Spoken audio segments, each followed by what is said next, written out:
नमस्कार। Mission admission में पुनः आप सभी का स्वागत है। और आज हम उपस्थित हुए हैं गांधी जयंती के अवसर पर उनके जीवन और दर्शन को लेकर के। गांधी जी के बारे में जब हम बात करते हैं और यदि गांधी जी के महत्व के बारे में बात करें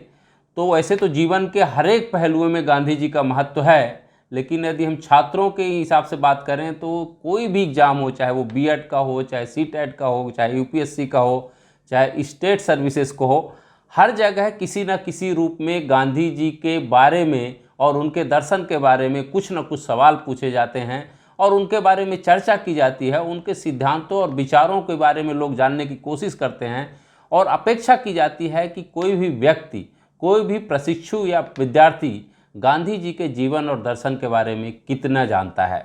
तो आज हम उपस्थित हैं गांधी जी के जीवन और दर्शन को लेकर के। यदि हम बात करें, गांधी जी, एक व्यक्ति चला जाता है 2 दिन पहले और 2 दिन बाद ही उसके परिवार के ही लोग नहीं याद करते, लेकिन आज लगभग जब गांधी जी को इस दुनिया से गए 75 वर्ष हो गए, तब भी पूरा देश एक तरह से गांधी जयंती मनाता है, बड़े धूमधाम से मनाता है और गांधी जी के विचारों और दर्शन से कहीं ना कहीं सोचता है कि उनसे प्रभावित होकर के उनका जैसे बनने की कोशिश करें या उनके कार्यों की कोशिश करें। तो मुझे लगता है कि गांधी जी की प्रासंगिकता आज भी बनी हुई है। फिर दूसरी बात हम बात करें तो एक ऐसा व्यक्ति जो हाड़ मांस का था, जिसके बारे में हमेशा चर्चिल कहा करते थे कि एक नंगा फकीर है लेकिन उसमें इतनी बड़ी ताकत है कि वो किसी भी राष्ट्राध्यक्ष की कुर्सी को हिला सकता है। आज हम ऐसे गांधी जी की बात करेंगे जिनके नाम पर एक पूरा युग पड़ गया। एक तरह से हम इतिहास खोलकर देखें तो 1915 से लेकर 1942 तक का जो समय था वो एक गांधी युग के नाम से जाना जाता है, गांधी के काल के नाम से जाना जाता है, the era of Gandhi period जिसको हम बोलते हैं। तो अब गांधी जी इतने महत्वपूर्ण हुए कैसे, गांधी जी ने ऐसा क्या किया, ये सब उनके पीछे जानने के लिए हमें एक चीज़ और जाननी होगी कि सबको पता है कि गांधी जी जब बैरिस्टर की पढ़ाई करके लंदन से वापस आए और वो जो पहली बार कोर्ट में खड़े हुए तो वो कुछ बोल नहीं पा रहे थे, और जब वो अपने पहले ही कोर्ट में जब खड़े हुए और कुछ नहीं बोल पाए तो उनको लगा कि हमारे अंदर अभी वो आत्मविश्वास और आत्मबल नहीं है तो जिसके माध्यम से हम किसी का केस लड़ सके। इसी आत्मचिंतन में ये थे। लगभग उनका 1 या 2 साल निकल गया, तब उनको कोई काम नहीं मिल रहा था। तो एक दिन अचानक उनके पिताजी जो स्वयं दीवान थे राजकोट की कोर्ट में, तो उनके मित्र थे दादा अब्दुल्ला जो साउथ अफ्रीका में व्यवसाय करते थे, बिजनेस करते थे।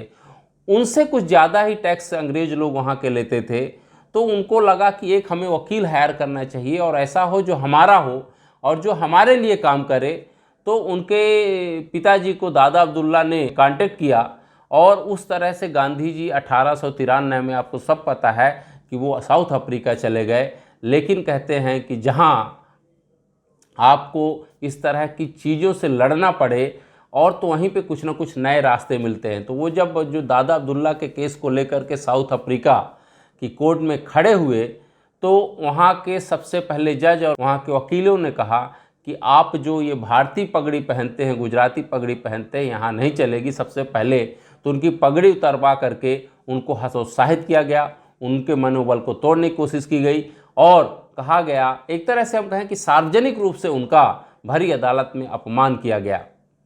फिर उनके बाद उनके जीवन में एक और दूसरी घटना साउथ अफ्रीका में घटती है, जिसके बाद एक तरह से वो मोहनदास करमचंद गांधी से महात्मा गांधी बनते हैं और वहीं से उनके जीवन में परिवर्तन आना प्रारंभ होता है। और वो घटना थी कि वो डरबन में जहाँ रहते थे वहाँ से एक प्रिटोरिया स्टेशन है, वहाँ फर्स्ट क्लास के डिब्बे में जब जा रहे थे, जिसकी ऑलरेडी उनके पास टिकट थी, तो वहाँ के जो गोरे अंग्रेज थे, जो श्वेत थे, उन्होंने कहा कि ये फर्स्ट क्लास की श्रेणी में ये व्यक्ति नहीं जा सकता है। तो उन्होंने कहा कि मेरे पास वैलिड टिकट है, आप कैसे हमारा विरोध कर सकते हैं। तो उन्होंने कहा कि वैलिड टिकट हो या ना हो, लेकिन ये जो है गोरों का देश, आप नहीं जा सकते हैं। और उनको धक्के मार करके ट्रेन से निकाल दिया गया, उतार दिया गया। तब उनके मन में कहीं ना कहीं इस रंग भेद के खिलाफ एक जिज्ञासा पैदा हुई और वो जिज्ञासा इतनी प्रबल हुई थी कि उन्होंने वहीं रह करके एक नेडल पार्टी बनाई और कहा कि इस रंग भेद के हम खिलाफ लड़ेंगे। और कहिए कि जिस देश में उन्होंने रंग भेद का विरोध किया था, स्वयं के जीवन में जिस तरह से उनका अपमान हुआ था, उसी की प्रेरणा लेकर के लगभग 50 और 75 वर्ष बाद एक और व्यक्ति पैदा होता है जो अपना उनको आदर्श मानता है, अपनी प्रेरणा मानता है, नेल्सन मंडेला। नेल्सन मंडेला के एक तरह से कहें तो प्रेरणा स्रोत जो थे, आदर्श थे, वो महात्मा गांधी ही थे। तो महात्मा गांधी के पद चिन्हों पर चलते हुए, उनके विचारों पर चलते हुए जो स्वयं अश्वेत थे, वो कहीं ना कहीं अंग्रेजों से लड़ाई किए, वहाँ के श्वेत लोगों से लड़ाई किए, रंग भेद के खिलाफ लड़ाई किए। परिणाम हुआ कि उनको 27 वर्ष तक जेल में डाल दिया गया और एक दिन ऐसा आया कि 27 वर्ष बाद भी उनको जेल से बाहर रिहा किया गया और वो व्यक्ति जो अश्वेत था, जो रंग भेद के खिलाफ लड़ा था, उसके पीछे महात्मा गांधी की जिसकी प्रेरणा थी, वो एक दिन उसी देश का प्रथम अश्वेत राष्ट्राध्यक्ष और राष्ट्रपति बनता है। तो ऐसे थे गांधी, जो सिर्फ हम कहें कि भारतीय स्वतंत्रता संग्राम ही नहीं, दुनिया में तमाम तरह के इस तरह के जो भेदभाव थे, छुआछूत का था, चाहे वो रंग भेद की चीज़ें रही हो, उन सब के लिए जो प्रेरणा स्रोत बने, चाहे वो सत्य का मार्ग रहा हो, चाहे अहिंसा का मार्ग रहा हो। एक तरह से हम कह सकते हैं जो दुनिया में स्वतंत्रता और सामाजिक परिवर्तन की ले आया आंधी, उसका नाम है महात्मा गांधी। तो महात्मा गांधी के, जैसा कि मैंने कहा कि जीवन के बारे में यदि हम बात करें तो हम सबको पता है कि महात्मा गांधी का जो जन्म है 2 अक्टूबर 1969 को पोरबंदर गुजरात में हुआ था। इनकी माता का नाम पुतलीबाई था और पिता का नाम, जैसा कि आपको मैंने पहले बताया,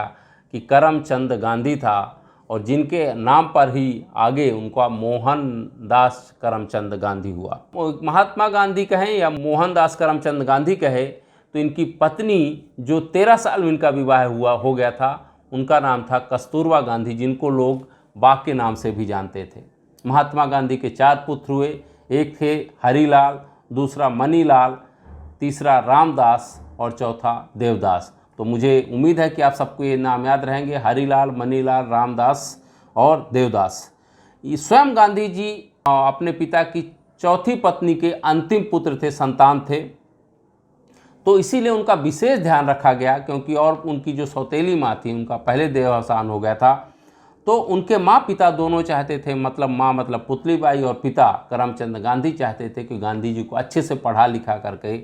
वो एक तरह से आगे बढ़ाना है। लेकिन चाहे वो पारिवारिक और सामाजिक परिस्थिति रही हो, प्रारंभिक शिक्षा उन्होंने बहुत कठिनाई के साथ प्राप्त की। आपको यह जान करके ताज्जुब होगा, गांधी जी ने जो एक तरह से वर्णमाला सीखी, वो धूल में अक्षरों को उकेर करके, अक्षरों को लिख करके वर्णमाला सीखी। लेकिन जब उनके पिताजी की नौकरी दीवान के रूप में राजकोट के कोर्ट में लग गई, तो वो प्रारंभिक शिक्षा प्राप्त करने के लिए राजकोट आ गए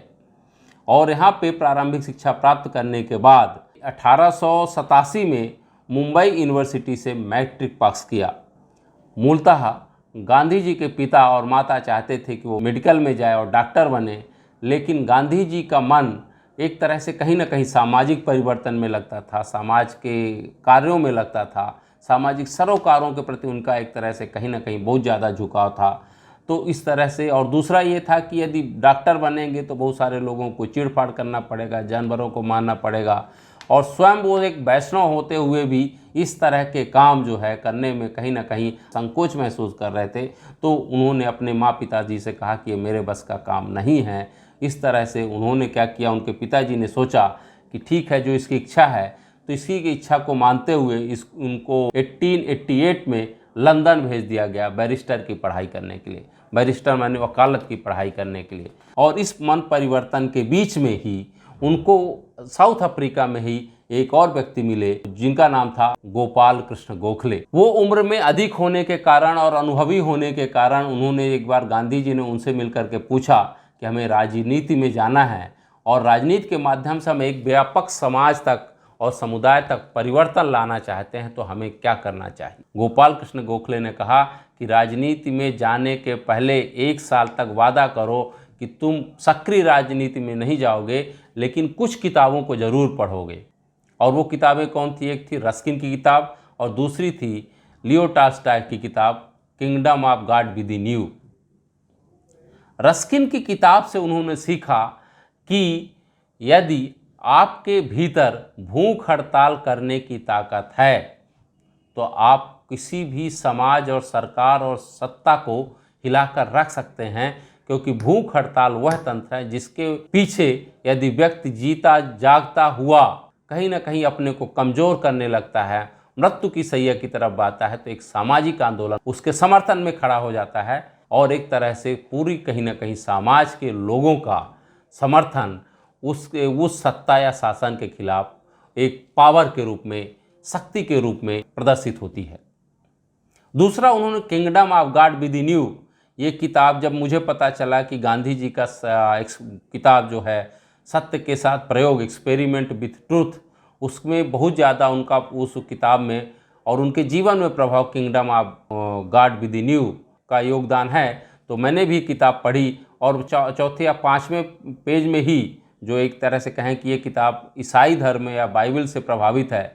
तो उन्होंने कहा कि यदि दुनिया को जीतना है तो आप हिंसा के माध्यम से, असत्य के माध्यम से, अन्याय के माध्यम से और ताकत के जोर पर आप नहीं जीत सकते। यदि किसी को झुकाना है तो आपको कहीं ना कहीं अहिंसा का मार्ग, सच्चाई का मार्ग, न्याय का मार्ग अपनाना ही होगा और समाज सेवा का मार्ग अपनाना होगा, तभी आप बड़े से बड़े सत्तासीन व्यक्ति को झुका सकते हैं। तो ये प्रेरणा उनको मिली लियो टॉल्स्टॉय की इस किताब से, और उन्होंने इस किताब के माध्यम से यह भी सीखा कि कोई भी आंदोलन, राजनैतिक आंदोलन सामाजिक परिवर्तन के लिए कैसे खड़ा किया जाता है। एक तरह से उनको यहाँ ये जानकारी और ये सूचना, ये सब उन्होंने इस किताब के माध्यम से पाई। तो जब वो सत्य और अहिंसा की बात करते हैं तो यहाँ देखें तो अहिंसा का मतलब है प्रेम का समुंदर, दृढ़ता, वीरता और निश्चलता। अहिंसा में किसी तरह का आप तरह से तनिक भी ऐसी सोच नहीं हो सकती कि किसी आपकी वजह से किसी व्यक्ति का कुछ नुकसान होता है, उसको कष्ट होता है, उसको पीड़ा होती है। यदि हम गांधी जी के दर्शन की बात करें, जैसा कि मैंने चर्चा में कहा कि हम बात कर रहे हैं गांधी जी के जीवन और दर्शन के बारे में, तो गांधी जी का जैसे कि दर्शन के बारे में जो गांधी युग कहलाता है, गांधी युग सिर्फ इसलिए नहीं कहलाता कि गांधी ने उस समय स्वतंत्रता आंदोलन की अनेक लड़ाइयाँ लड़ी, बल्कि उस पे पीछे स्वतंत्रता आंदोलन के समानांतर जो एक तरह से पैरेलल जो उनके विचार भी चल रहे थे, जो एक्सपेरिमेंट ट्रुथ में आ रहे थे, जो हिंद स्वराज में लिख रहे थे, वो कहीं ना कहीं विचार इतने तीव्र थे, इतने प्रभावशाली थे कि लोग उसको पढ़ करके कहीं ना कहीं प्रभावित हो रहे थे, उद्वेलित हो रहे थे। इसीलिए गांधी जी के साथ एक बड़ा सा बड़ा हुजूम जो है पीछे लगता चला आ रहा था। तो यदि हिंद स्वराज की जो किताब की जिसकी हम बात करते हैं, इसी हिंद स्वराज और दूसरी सत्य के साथ प्रयोग में ही वो सब चीज़ें हैं जिसमें गांधी जी के दर्शन को ढूंढा जा सकता है। तो गांधी जी के जो महत्वपूर्ण 5-6 दर्शन हैं, उसमें से एक है एकेश्वरवादी होना। एकेश्वरवादी का मतलब क्या है? गांधी जी मानते थे कि दुनिया में चाहे धर्म कितने भी हो जाएं, सभी धर्मों का मूल मंत्र है, क्योंकि गांधी जी मानते थे कि धर्म क्या है? धर्म एक ऐसी अलौकिक सत्ता का पर विश्वास है जो एक न्याय के रास्ते पे, एक सत्य के मार्ग पर सभी को चलने के लिए प्रेरित करता हो। तो जब वो बोलते हैं कि एक सत्य के मार्ग पे, एक न्याय के मार्ग में सभी धर्मों को पहुंचने का उद्देश्य है, किसी को कष्ट नहीं देना है, चाहे वो मुस्लिम धर्म हो, चाहे वो क्रिश्चियनिटी हो, चाहे हिंदू धर्म हो, चाहे बौद्ध हो, चाहे जैन हो। इसीलिए उनके आप अलग अलग संदेशों में आप देखते होंगे, तो जैसे वो भजन भी गाते थे तो कहते थे कि ईश्वर अल्लाह तेरो नाम, सबको सन्मति दे भगवान। ये ईश्वर अल्लाह क्या है? एक साथ वो कहते थे ईश्वर अल्लाह सब एक ही व्यक्ति का नाम है, उसके नाम अलग अलग हो सकते हैं, उसके उपासना पद्धति अलग अलग हो सकते हैं, मानने का तरीका अलग हो सकते हैं, लेकिन सबका मूल उद्देश्य है मानव मात्र की सेवा करना। इसीलिए वो बोलते हैं एकेश्वरवादी ही होना सबसे अच्छा है। भले वो राम के उपासक थे, लेकिन वो बोलते थे राम का भी पूरे चरित्र को आप देख लीजिए, रामराज की जैसे वो कल्पना करते हैं, तो चाहे वो छोटे वर्ग का हो, चाहे बड़े वर्ग का हो, किसी भी जाति का हो, किसी धर्म का हो, तो राम का चरित्र कहीं ना कहीं एक तरह से गांधी जी को प्रभावित करता था। और उससे वो ना सिर्फ प्रभावित होते थे, बल्कि उनके आदर्शों और पद चिन्हों पर चलने की कोशिश करते थे। तो वही कहते थे कि राम के नाम अलग अलग हो सकते हैं, राम रहीम के नाम अलग हो सकते हैं, लेकिन रास्ता जो है लक्ष्य तक पहुंचने का, सामाजिक सेवा का उद्देश्य सबका एक ही है। दूसरा उनका जो सिद्धांत था वो सत्य का सिद्धांत था। वो हमेशा मानते थे कि सत्य की ताकत इतनी बड़ी होती है कि वो किसी भी सत्तासीन शासन को एक झटके में नीचे गिरा सकती है, उसको अपदस्थ कर सकती है। जैसा कि मैंने पहले कहा कि चर्चिल हमेशा कहा करते थे कि महात्मा गांधी भारत के लिए एक ऐसा नंगा फ़कीर है जो बड़े बड़े राष्ट्राध्यक्षों को गिराने की ताकत रखता है। और इनके बारे में कहा भी जाता है, साबरमती के संत तूने कर दिया कमाल, दे दी आज़ादी बिना खड़ग बिना ढाल। तो कहीं ना कहीं उनकी ये सत्यता की ताकत ही कि गांधी जी सत्य के बारे में हमेशा कहा करते थे कि सत्य को जो है तो परेशान किया जा सकता है, उसको क्या है भटकाया जा सकता है कुछ समय के लिए, लेकिन परास्त नहीं किया जा सकता है। इसलिए वो बोलते थे कि सत्य की ताकत ईश्वर के समान होती है। और वो बोलते थे कि कहीं ना कहीं सत्य की ताकत आपके भीतर एक ऐसा आत्मबल पैदा कर देती है कि आप किसी को भी कुछ समय के लिए भटका सकते हैं, इधर उधर दौड़ा सकते हैं, लेकिन यदि आप अपने मार्ग पर अडिग रहते हैं तो एक न एक दिन जो है विजय आपकी होनी सुनिश्चित है। तीसरा उनका दर्शन था अहिंसा। वो हमेशा मानते थे कि दुनिया को यदि जीतना है तो अहिंसा परमो धर्मा, अहिंसा ही परम धर्म है। सीधा सीधा उनके पीछे एक लॉजिक था कि मान लीजिए आपका एक कोई गाल में एक चांटा मारता है तो वो हमेशा कहते हैं कि दूसरा गाल आगे कर दो। लेकिन आज कहा जाता है कि भय बिन ही होय न प्रीति। यदि आप जो है भय यदि नहीं दिखाएंगे, आप डर किसी को नहीं दिखाएंगे, तो शायद वो व्यक्ति आपकी बात ना माने। लेकिन गांधी जी कहते थे कि यदि इस सिद्धांत पर हम चलें कि एक आदमी को एक चांटा मारता है तो दूसरा आदमी दूसरा 2 चांटे मार दे, तो फिर उसको जब मौका मिलेगा तो वो 4 चांटे मार देगा। तो इस तरह वो हमेशा कहते थे कि यदि कोई आपकी एक आँख फोड़ता है तो यदि यह सिद्धांत कहाँ तक जायज़ है कि आप उसके 2 आँख फोड़ दें। फिर यदि आज आप 2 आँख फोड़ेंगे तो जब उसको मौका मिलेगा तो वो 4 आँख फोड़ेगा। ये प्रतिशोध जो है परेशान करता रहेगा उसको ख़त्म करने के लिए, तो आप 8 आँख फोड़ देंगे। तो ये धीरे धीरे पूरी प्रक्रिया चलती चली जाएगी और इसका कोई अंत नहीं होता है। क्योंकि हमेशा वो कहते थे कि यदि ऐसा ही हम यदि हिंसा का मार्ग अपनाएंगे तो पूरी दुनिया एक दिन ख़त्म हो जाएगी, सभी लोग दुनिया के अंधे हो जाएंगे। इसलिए यदि कोई मार्ग हो सकता है जीवन में, कोई दर्शन हो सकता है सामाजिक विकास के लिए और राजनीतिक विकास के लिए, तो वो है अहिंसा के माध्यम से वार्तालाप करके एक दूसरे के सामने बैठ करके किसी न किसी एक निष्कर्ष पर पहुंच जाना। आज आप देख लीजिए कि जिस रसिया को लग रहा था कि हम 2 से 1 हफ्ते के भीतर यूक्रेन को धूल चटा देंगे और ख़त्म कर देंगे, लेकिन आज देख लिए 100 दिन से ज़्यादा अधिक हो गए, लेकिन एक छोटा सा देश जो संचार तकनीक से एकदम से लैस है, वो आज रसिया जैसे बड़े देश को उल्टा धूल चटाने के लिए तत्पर है और उनसे बराबर की फाइट कर रहा है। तो ये जो ताकत की बात है, तो मुझे लगता है ये प्रतिशोध की भावना हो, इस तरह विद्वेष की भावना हो। आप किसी को अपने ताकत के बल से कुछ समय के लिए दबा तो ज़रूर सकते हैं, लेकिन यदि किसी को आप परेशान करेंगे तो हो सकता है कि उसकी जो जब तक उसके पास ताकत नहीं है वो आपसे बदला ना ले। लेकिन ऐसा नहीं है कि उसका प्रतिशोध एकदम से ख़त्म हो जाएगा, अंदर ही अंदर वो कहीं ना कहीं सुलगता रहेगा एक चिंगारी की तरह, और एक दिन जैसे ही उसको मौका मिलेगा ज्वाला की तरह फूट पाएगा और आपको ख़त्म कर देगा, तबाह कर देगा। तो इसलिए बोलते थे कि यदि इसका कोई रास्ता है जीवन में आगे बढ़ने का, सामाजिक सद्भाव और सामाजिक विकास का या राष्ट्रीय विकास का, तो वो एकमात्र रास्ता अहिंसा ही हो सकता है। फिर उनका एक चौथा सिद्धांत था श्रम। वो बोलते थे कि यदि किसी को झुकाना है और किसी पर आत्मनिर्भर नहीं होना है, जैसे कि आज भारत सरकार भी कह रही है आत्मनिर्भर भारत, मेक इन इंडिया की बात कर रही है, तो इस जो है अमृत काल में आत्मनिर्भर बनाने की जो योजना चल रही है, इसके पीछे आज से 75 या 100 वर्ष पहले गांधी जी बोलते थे कि जैसा वो नील की खेती के करते समय आपने, या कि जो दांडी मार्च उन्होंने निकाला था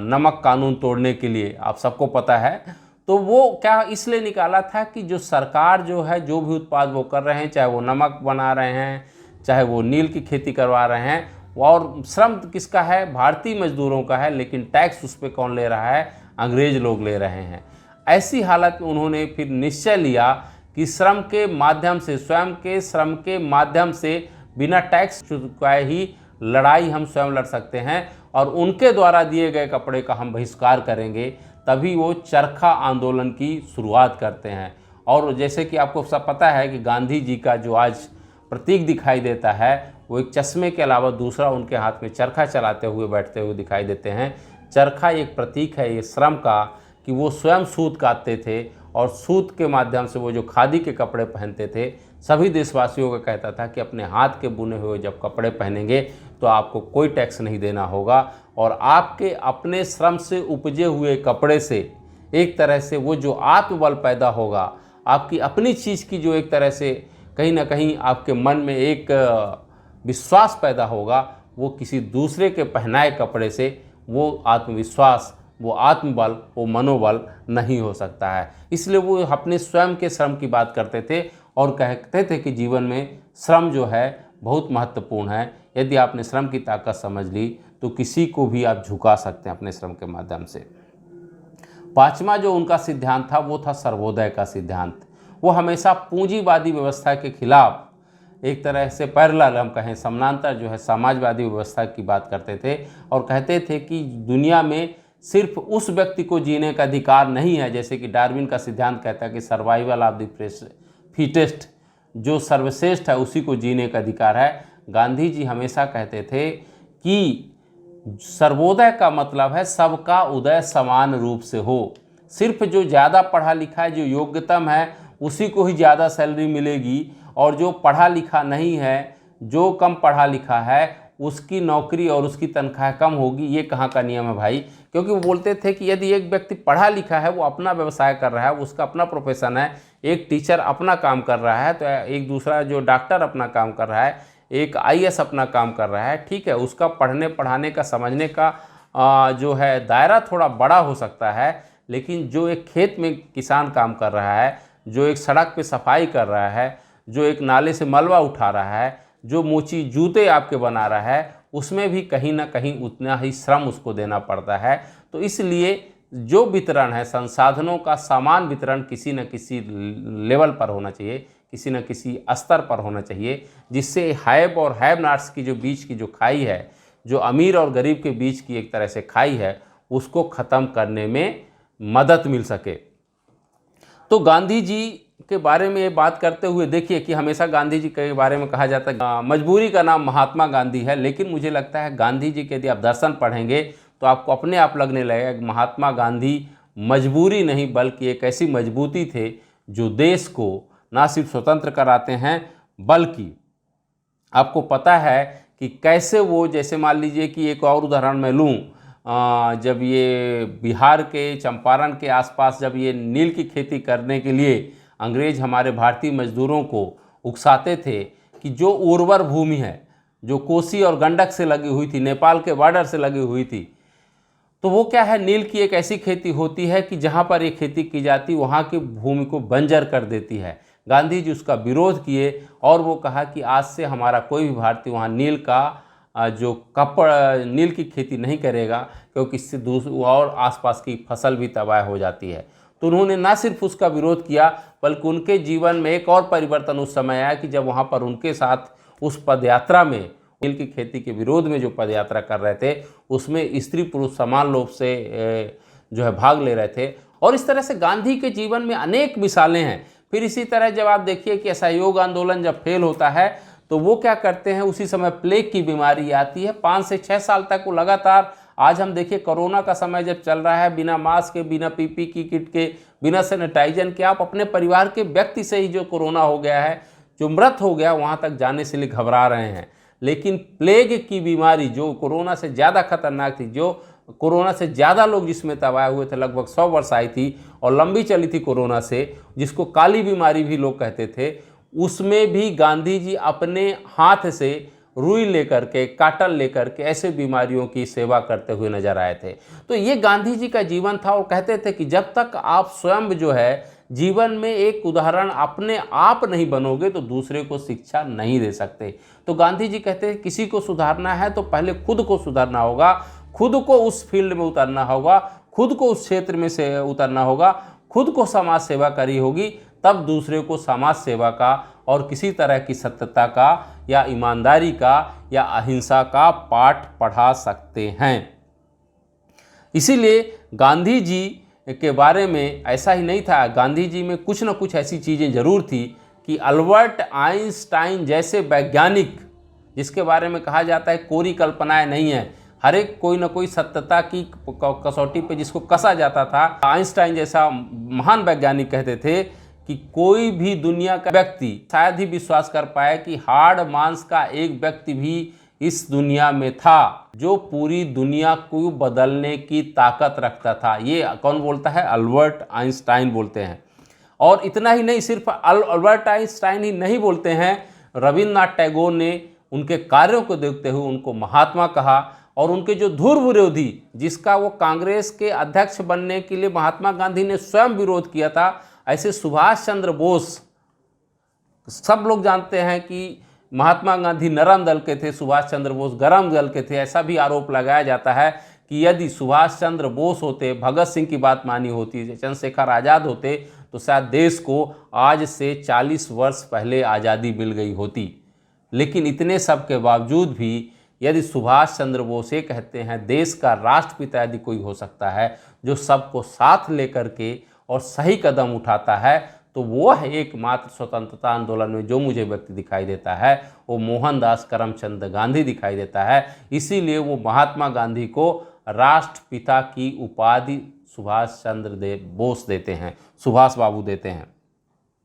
इसी तरह ऐसे अनेकों उदाहरण भरे पड़े हैं इतिहास में, जहां आपको जैसे मैंने बताया कि नेल्सन मंडेला उनसे प्रेरणा लेते हैं। नेल्सन मंडेला के बाद मार्टिन लूथर किंग आते हैं जो क्रिश्चियनिटी को लेकर के आगे बढ़ते हैं, लेकिन जो रंग भेद का विरोध करते हैं और उसको रंग भेद खत्म करने के लिए अमेरिका में वो संघर्ष करते हैं, साउथ अफ्रीका में संघर्ष करते हैं। और इसके सबके पीछे की प्रेरणा कहीं ना कहीं महात्मा गांधी है। और यही प्रेरणा देखिए कि जो नेल्सन मंडेला से प्रेरणा मार्टिन लूथर किंग और मार्टिन लूथर किंग से लेकर बाराक ओबामा तक जाती है। और अमेरिका जैसे देश के पहले अश्वेत राष्ट्रपति बनते हैं, वहाँ का जाकर के अश्वेत राष्ट्रपति और जिस तरह से वो भाषण देते हैं, उन सब की प्रेरणा लेकर के वहाँ की जो सबसे बड़ी एक टीवी स्टार हैं, टीवी एंकर हैं, ओफ्रा विम्फ्री भी मानती हैं कि महात्मा गांधी जी का दर्शन का हमारे जीवन में बहुत बड़ा प्रभाव पड़ा। और यही सब कारण रहा कि आज यदि मैडोना को अमेरिका में लोग चाहते हैं, तो शकीरा भी जो अश्वेत हैं उनको भी उतना लोग उसी ही सच्चाई, ईमानदारी और समर्पण और आत्मत्व के साथ मानते हैं।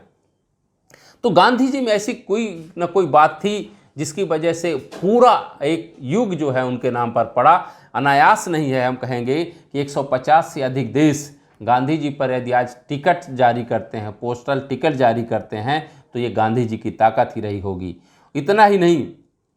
70 से अधिक देशों में ये यदि गांधी जी की आज मूर्ति है और उनको अपना आदर्श मानते हैं, तो गांधी जी के विचार और दर्शन ही रहे होंगे। और यदि आपको जानकर आश्चर्य होगा कि 50 से अधिक इन पर फिल्म बन चुकी हैं, जिसमें से जिसको बोलें, क्या नाम था उनका, रिचर्ड एटनबरो शायद नाम था, और उन्होंने गांधी जी पर फिल्म बनाते हुए कहा था कि उनके लिए तो कोई भी आजकल कुर्बान हो सकता है गांधी जी पर फिल्म बनाते हुए। तो ऐसे ना जाने असंख्य कितने लोग हैं जो गांधी जी के जीवन और दर्शन से प्रभावित हुए, उनके सिद्धांतों से प्रभावित हुए। तो इसीलिए मुझे लगता है कि गांधी जयंती यदि आज हम मना रहे हैं, तो सिर्फ गांधी जी की विचारों से नहीं, दर्शनों से नहीं, बल्कि उनके माध्यम से जो कार्य किए गए हैं, जो व्यवहारिक स्तर पर उनके पूरे एक तरह से समाधान, समस्या का समाधान निकालने की कोशिश की गई है, वो विचार और दर्शन में भी दिखाई देते हैं। विचार और दर्शन से ज़्यादा जो है व्यवहार में दिखाई देते हैं। तो हम कह सकते हैं गांधी एक ऐसा व्यक्ति था जिसके बारे में मैं बार बार कह रहा हूँ कि आने वाली पीढ़ियाँ विश्वास नहीं करेंगे कि एक अर्धनंगा फकीर, जिसको कहा गया एक हाड़ मांस का व्यक्ति, दुनिया में इतनी बड़ी परिवर्तन ला सकता है और भारत जैसे विशाल लोकतंत्र को स्वतंत्रता की मुहाने तक पहुंचा सकता है, स्वतंत्रता दिला सकता है। उसका नाम महात्मा गांधी था। बहुत बहुत धन्यवाद।